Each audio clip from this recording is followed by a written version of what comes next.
RTD Live Talk, Detroit's #1 late night YouTube talk show. We are live for a Tuesday night live stream. Excited to be back, of course. And there's a lot of things worth talking about. Yeah, because the next 48 hours will be historical, to say the least. But looking forward to find out what else is going on out here in this crazy world and trying to navigate these waters and be of encouragement as well as a source of inspiration amongst the community. So hope everyone's doing well. Let me know if you first-time viewers, feel free to chime in via chat. Let me know where you're watching from. We'll love to acknowledge your presence as well as welcome you to the community. And so a couple stories I want to touch on, and then I will love to hear what's on your mind.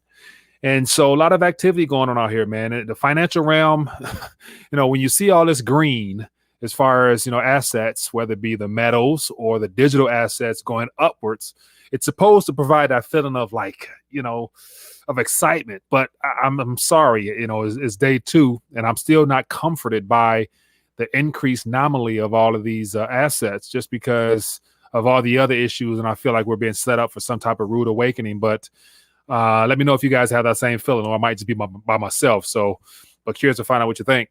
But we got Monkey King in the building. Christopher Patterson. We have low blood pressure. We got Gene, we got JoJo, we got Philman, Kenneth, Natural Mama, Tony B, Eddie Cruz. All right, people, I appreciate you for tuning in, man. As always, definitely, as I mentioned, trying to, go a little bit earlier as well as keep it short and concise, less ranting on my part and more of a talk show where you guys get to call in and share your thoughts on matters. And so let me jump right into it, and then we'll go from there. And so let me actually put some stuff on my screen here. And so, a day late, but never too old. This whole idea of the OCC officially, for the most part, announcing that stablecoins will be utilized. And so when I saw this, or I came across this the other day, I'm thinking like stablecoins. I'm like, huh? I'm like, there's nothing stable about these dollar-pegged coins that they're referring to. But I know that this is a part of their transition into what they would like to be able to completely control moving forward. But another thing that came to mind, and for those that have been around for a while, and also caller, one of the community members that called in maybe 5-6 months ago, I'm not sure, but an individual in the community that's a part of the banking sector. And I remember when he called in, he kind of gave us, some inside information. He's somewhere in the Midwest, and I believe, based upon the little nuggets he dropped, that he's not too far from one of the Federal Reserve banks itself. And one of the things he said he saw was a lot of activity as far as the banks looking to improve their infrastructure by bringing in all types of servers and all types of additional equipment. And this was months and months ago. And so when I saw this article, I'm thinking about, wow, like we had a heads up a while ago that the banks were going to be going this route, just a matter of when. But it looks like at the beginning of January, right on time, I guess, before the new year fully gets underway and all this chaos ensues, as well as the continuation of the accommodative policies that are basically going to destroy the fiat currencies. What better way than to keep things alive, keep hope alive, other than trying to rebrand from the dollar-based digital units, the actual fractional reserve banks issue in the form of credit, as well as the paper units, and bring out that third instrument, which will be a stable coin. So definitely I'm curious to get your thoughts on this. But when I saw this, I'm thinking like, wow, this is just more so their attempt to get in on a game while they still can, and to buy some time of trying to control the narrative of having this stability in our financial system. But yet what I find to be most interesting is that one of the articles I came across, I'm not sure who, I think it was a commentator, mentioned that outside of being able to set up their own like little master nodes and things of that magnitude to control certain stable coins, not sure exactly which coins they're going to be using, what network it will be on. Some people say USDC, which is a Coinbase product. Not sure. And so assuming that, somebody let me know in the chat if you happen to know, but I imagine that they're going to probably set up their own actual stable coin itself. Well, I'm not sure if it'll be through the OCC or through the Treasury or whatnot, but we'll see. But as of now, it's generating a lot of excitement in the crypto space because it gives the illusion that governments are accepting this new push towards going solely digital. And so once again, is this a setup for something, or is this just them trying to further the agenda of leading us right down that digital pathway for some type of shift down the line? But curious to find out what you guys think. But one of the things that was mentioned here says this current move essentially puts blockchain networks on an equal level as the global financial networks such as the SWIFT, ACH, and the FedWire. This particular person said here. So I know that one of the primary reasons, according to what we're being told, is that the remittance of payments utilizing stable coins and utilizing the blockchain technology is a lot faster than all those other things. And so they're trying to make it appear that they're trying to stay up to speed with technology and allowing their consumers and depositors and whatnot to be able to send currency around the world faster. But ultimately, we all know what this is eventually heading. This is a part of the agenda to certainly digitize this economy and shift us in the rebranding of what is known as a dollar. And of course, I'm thinking about this whole idea of a stable coin. Nothing stable whatsoever about the Federal Reserve note, especially after what we've witnessed over the last 9 months. And I shared this little this little visual aid here, which is from let me see, I think James Turk, who's Gold Money, who I've had on the show a couple of times in years past, and he put this out here, and I had to add a little something on top of it. But this is basically a graph here. As it says here, the money supply, the M1 redefinition, year-to-year percent change here. And so we see here, of course, the far right, I put a little arrow there as to how much the current monetary supply through all the quantitative easing and stimulus programs has been put out there, and how astronomically high it's gone. And the caption was, and I put a little something on it. It says, "Don't be left holding the biggest bag." It says, "This chart is not from a third world banana republic. It's the USD M1 money supply." And it says prices are already rising in soybeans, stock indexes, crude oil, copper, BTC, and many more items. Money printing by the Federal Reserve means inflation in 2021 is baked into the cake. Own physical gold and silver, as well as for those that also are attracted to the digital asset space as well. And so when you see stuff like this and you realize their need to try to shake things up, rebrand things to stay relevant, because as of right now, we're witnessing the crumbling, the deterioration of all fiat currencies globally. So right now, the race is to still, I guess, maintain some sort of confidence and faith in currencies, even though those that are awake, such as you and I, those that are tuned in, we know the ultimate destination of all these fiat debt instruments.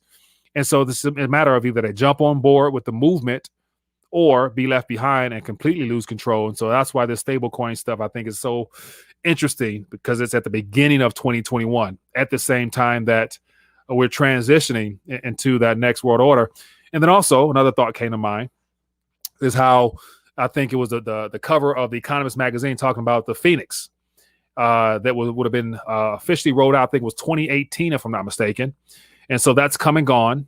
But yet here we are now in that exact environment where stable coins are going to be something that all central banks will be looking to roll out as a starter kit into their own central bank digital currencies. And so my personal, my opinion on this matter, and I'll stop ranting, open the phone lines up, is that the whole stablecoin push is that little medium window, that medium time frame of this transition to where they can show that they're trying to rebrand and to give their consumers of the commercial national banks, which are depositors and holders of what we call a legal tender, options while they work out the kinks to rolling out their centrally controlled currency, which will then make the commercial banks right now at some point obsolete, because they'll have to then jump on board with issuing solely that digital medium from the central bank or through the central bank, or they'll be out of business. And so I think this is just step one towards that goal of basically moving the commercial banks out of the equation and solely issuing that digital unit in the days ahead. And so we'll see. But things seem to be right on time.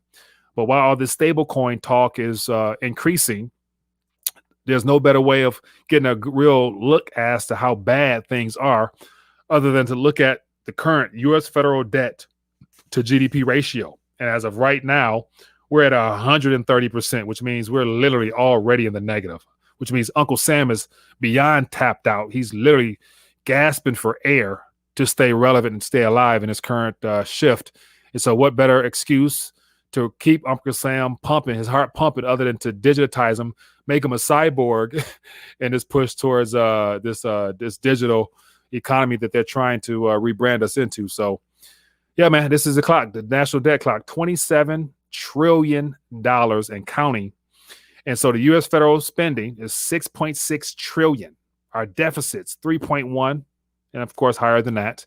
But the next question will be between January 5th and after this presidential election cycle, what type of debt, what type of QE, what type of stimulus will be coming this year? And so this past year, it was over, I think it was about close to 4 or 5 trillion, if I'm not mistaken, off the top of my head. And so, or no, I think more than that, about 6, if I'm not mistaken. Yeah, but that's the thing. It's grown so big, you know, I'm not able, I'm not even sure off the top of my head. But anyway, we all know the numbers, but the question is how much this year will be the question. And then, of course, that'll make the whole stablecoin concept irrelevant because there's no stability in something that has been weaponized in the form of our fiat currency. So this is interesting stuff, man. And then, of course, also we got the poll situation tonight. Georgia, you know, I think the booths probably closed. I think I saw something about 7 o'clock. I'm not sure. But this article here, it says most Georgia voters say Senate runoff elections conducted fairly from CNN. And when I saw this, I'm like, oh, damn.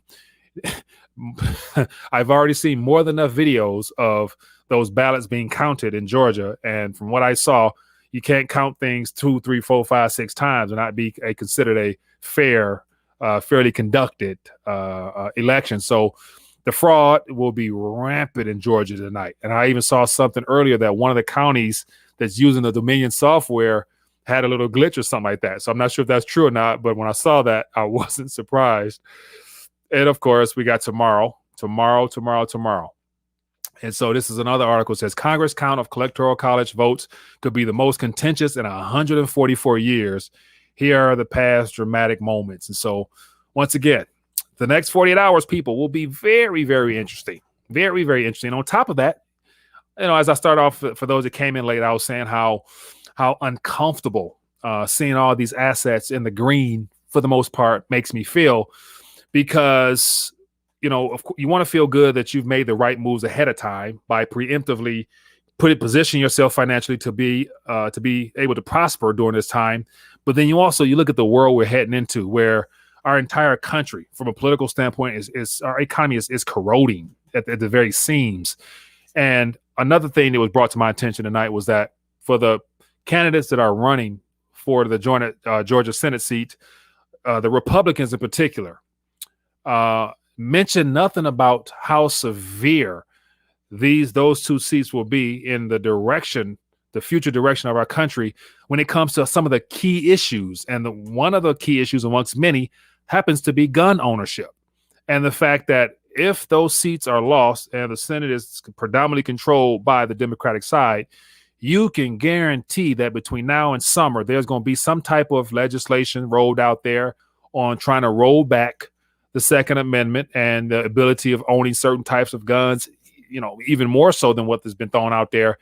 And so I think the Republicans, if they would have mentioned the importance of, you know, what their candidate, what their opponents would be supporting in the form of removing guns from citizens' hands within this year or two, I think that would have made a big difference in the voter turnout, as well as the chance of them actually being able to, win those elections. So, but anyway, enough of me ranting, man. I don't want to rant anymore. I want to hear from you guys. Phone line is open, as you guys can see, 313-462-0027. Give me a call. And then also, while you guys are calling, I want to make sure I point you guys to where you can stay up to date. I try my best to make sure this is updated throughout the day. But also, I'm trying to make, rethinkingthedollar.com a primary news source where everybody can go to find out stuff about the economy, the metals, the crypto, and stuff like that. And so definitely I post all the articles here. So definitely take a minute and throughout the day, check out rethinkingthedollar.com and, stay up to date on what's going on. Okay, so let's talk. So I missed a lot of calls. I apologize, but you know how I do it. I can't control myself when I get started. But the phone lines will be open. Try to share a quick thought so we can get as many people in as we can, because I'm curious to hear what you all have to say. And here we have our first call right here. Hello, caller. What's your name? Where you calling from? Mike, Omni. Hey, how you doing? What's your name? Chat room, Omni. Chat room, Omni, man. How you, man? How you doing, my friend? I'm all right. I just want to bring a little bit of understanding, Okay, right? go ahead. Stablecoins are the equivalent to the English language. Mm-hmm. Worldwide, a lot of these nations know when you start speaking English, mm-hmm. they have to kind of try to relate to what it is that you're saying. Mm-hmm. English is all over the world now. Right. A stablecoin, if you look at the true dollar, the Dixie, mm-hmm. stablecoins and the Dixie don't compare. Stablecoins keep the crypto space stable. Right. That's what they're for. Okay. They can take out Tether. Mm-hmm. They can take out USDC. You still have DAI, mm-hmm. Waves Neutrino, and RSR. Yeah. RSR, that company, they keep their RSV stablecoin stable mm-hmm. by selling and buying their RSR. Right. DAI automatically does it through smart contract, mm-hmm. where you go above a certain amount over the dollar, it'll probably, you got people that'll work arbitrage out with that. Yeah. Stable coins are not the dollar. Right. The dollar is going down. Right. Stable coins maintain their stability right. in the crypto space. Okay, fair enough, man. I appreciate that, because one of my biggest issues is that, I think Tether, because I think as last I heard, Tether's, actual backing of their token or their coins or whatever is, I think it's 60% or something like that, 70%. So they've admitted that they don't have complete backing for every single coin or stable coin they've issued. And I remember years ago, the federal government trying to kind of getting on them and trying to do a little bit of an audit to see what's up with all their balance sheet stuff. And I think Tether, apart from the fact that everything seems to be in favor of the crypto movement moving forward, I still think that the certain stable coins will probably be called to the carpet. Because once again, when you bring in the banks into this, if the banks plan on utilizing the USDT, USDC, Gemini, or anything coin, they're going to make sure that there's some backing to that. Because if any confidence is lost in this transition into this digital world through the stable coin issuance or whatnot, I think it'll put a hinder in their plans of being able to smoothly usher in that central bank digital currency in the next year or two, as they plan on doing. So they're going to make sure that all companies are legit. And I think, a lot's rise on stable coins working with this new rollout. So I think USDT there's no guarantee might be a problem. that they can put on everything in crypto space. Let's start there. They can touch Tether. Yeah. It's a centralized agency. Yeah. Tether is a company. Yeah. They can go and take down Tether. Anybody that has Tether has one of two options. Mm-hmm. Stay in crypto, buy Bitcoin or another coin, or get the hell out. Same goes with USDC. They can't do that with DAI because it's a decentralized stable coin. They can't do that with Waves Neutrino. It's a decentralized stable asset. I hate to use the word coin. I prefer asset. RSR and RSV, they might be able to get to them with the company, but the tokens will still be there. All right. Well, hey, I appreciate you, my man. Good to hear your voice, boss man. I've been here. I just don't speak as much. It don't I make appreciate no sense. you. It's always good to hear you, man. You two hating too much, man. Be good, my man. You be good too. Thank you, man. Good stuff, man. Good stuff. Yeah. And that's the thing, like this whole, the lingo behind stablecoin and what it's pegged to.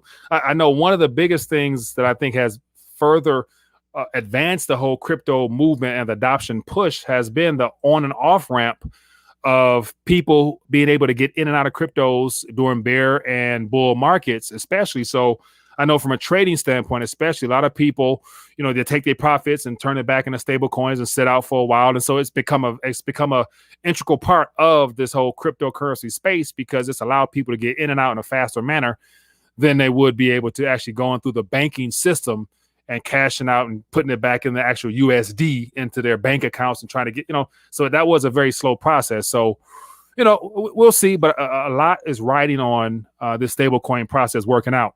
But here's another issue here. Knowing that the Federal Reserve note especially has been weaponized, to me, this is just another distraction, that allows the banks to continue to participate in this, because by them having their own nodes or whatnot and actually trying to work their way in and earn fees, as well as probably eventually, give or take this, we will have the globally systemically important banks, which are the primary problem that we have because of the derivatives and all those, financial products they spun out and have profited off of humanity for the last 100+ years through debt. they're the ones who was wanting to get in on this. And so a lot of this whole stablecoin talk is designed to let them get in with the JP Morgan. I think the JP Morgan coin might eventually be a stable coin that JP Morgan customers can use and institutions. And then we may get the Wells Fargo coin. So if all these too big to fail banks are able to get in and get a nice little footing in this, they're going to find ways to manipulate the system to profit at the expense of you. And that's why it's one of the things where, as we're witnessing all this, it's just something, unless you actually have a strategy on how to use these stable coins for trading, or there's certain projects where you can save and earn, definitely a lot more than you're earning on your current banking account from the Federal Reserve notes, or the FDIC ones anyway. You might not want to participate as much. So holding too many stable coins, it's one of the things where, to me, if it's denominated directly in an actual asset that's been weaponized, i.e. the dollar, Federal Reserve note, I wouldn't be too confident in too long. And so me personally, I pass through them, but I don't stay parked on them things. So that's just me. But anyway, let me know what you guys think. And also, of course, I think a major driver of this financial transition from a decentralized space, or the move into the digital asset realm solely, happens to be the financial structure that's being put together right now with the whole DeFi space and all the Ethereum layer 2 stuff that's coming, and all the things my prior guests have talked about. That's ultimately what this is all about. And so Bitcoin, of course, as they're saying, is the new digital gold, and you need the next coins, which will be the actual protocols designed to be built upon and utilize, which will be Ethereum and all those other coins. And then you're going to have the payment processing ones, and that's going to be the Litecoins and maybe the Digibytes and some other coins out there that's being designed to be used in actual commerce. So we'll see, man. This is an interesting space. But anyway, I don't want to hog the mic. Give me a call. Let's talk. What are your thoughts on this whole presidential situation? What's your expectations for Georgia? Give me your thoughts on tomorrow for the electoral vote situation. I mean, should we expect any surprises, or should things play out the way that we've always said before? And on that front there, Mike Pence, I'm going to be glued into the screen watching this thing, assuming it'll be televised like it should, and really watching history. Like, here's my thoughts. Within this month, we're going to find out how real and how make America great is this current administration. Donald Trump. We're going to find out in the next couple of weeks how real he is, because he's had more than enough time to learn the interworkings of how corrupt and who and where all the funds come from and the actual agendas to this entire structured system that we're part of. He knows everything. He knows everything, and he's been informed and kept up to date on every single thing. And one thing he has not mentioned, which I would be curious to find out, is what I think was about 6 years ago, he put out a $1 million bounty, I think, if anyone could have proven that Barack Obama was not a naturally born citizen of the United States of America. And I don't think nobody, took him up on that offer. But there's been a lot of, live birth certificates and, all that types of stuff put out there. But at this point, he knows if Barack Obama was actually a citizen of this country here. So it'd be good. I would believe Trump. I would think he was really operating on the best behalf of all of humanity for the most part, because wherever this country goes, the rest of the world will unfortunately follow. And if he comes out and is able to pull some aces out of his sleeves and show some things, reveal some things, and really expose the evil of this system, the people who say a man and a woman, those type of individuals, then I would say, hey, I can rock with them. But we'll see, man. So like right now, as we speak, we got buku people going towards DC, and I saw an article saying that iOS Apple Maps, for some reason, when people were trying to type in Washington D.C. or wherever the meetup location is at, they were having issues with their Apple, like it was dropping. Like they, Apple was told, and the software is told, anybody going to D.C. in support of Trump, make sure that they'll make it there. Make sure they don't make it there without some issues. So. I'm curious to find out what you guys think about that, man. Because tomorrow, definitely, we're gonna get a chance to see a lot of speakers and whatnot, and people out there tuning in. I saw some speakers today, and So yeah, a lot of stuff happening, man. But enough of me ranting, man. Give me a call. Let's talk. Got a couple more minutes before we dial back. I want to air it out tonight and see what you guys think. And it says, Natural Mom says, my natural sugar daddy is natural daddy, but I still waiting on my stimulus.